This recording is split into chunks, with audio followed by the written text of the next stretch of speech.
ఒడిశాలో ఒక యువ ఐఏఎస్ అధికారి లంచం తీసుకుంటూ విజిలెన్స్ అధికారులకు అడ్డంగా దొరికిపోయాడు. కలహమండి జిల్లా ధర్మగఢ్ సబ్ కలెక్టర్గా పనిచేస్తున్న 2021 బ్యాచ్కు చెందిన ధీమాన్ చెక్కను ఒక వ్యాపారి నుంచి 10 లక్షల రూపాయల లంచం తీసుకుంటూ ఉండగా అధికారులు రెడ్ హ్యాండెడ్గా పట్టుకున్నారు. అయితే ఈ ఘటనలో రాష్ట్ర వ్యాప్తంగా సంచలనం సృష్టించింది. ధీమాన్ చెక్మా ఒక స్థానిక వ్యాపారిని ప్రభుత్వపరమైన చర్యలు తీసుకుంటారని బెదిరించి మొత్తంగా 20 లక్షల రూపాయలు లంచం డిమాండ్ చేశాడు.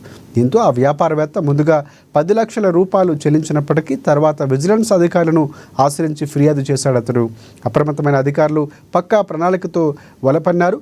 ఆదివారం ధీమాన్ తన ప్రభుత్వ నివాసంలో వ్యాపారి నుంచి మిగిలిన 10 లక్షల రూపాయలు లంచం తీసుకొని ఆ డబ్బును టేబుల్ డ్రాయర్లో పెడుతూ ఉండగా విజిలెన్స్ అధికారులు ఆయన రెడ్ హ్యాండెడ్గా పట్టుకున్నారు.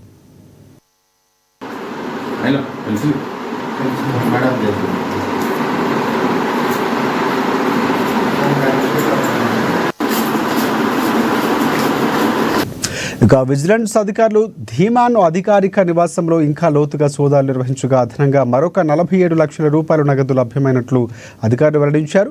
ఇక ఈ భారీ మొత్తంలో నగదు ఎక్కడి నుంచి వచ్చిందనే కోణంలో అధికారులు ఇప్పుడు ముమ్మరంగా దర్యాప్తు చేస్తున్నారు. ఇక ఈ ఘటనపై అవినీతి నిరోధక చట్టం 2018 సెక్షన్ 7 కింద కేసు నమోదు చేసినట్లు విజిలెన్స్ అధికారులు తెలిపారు.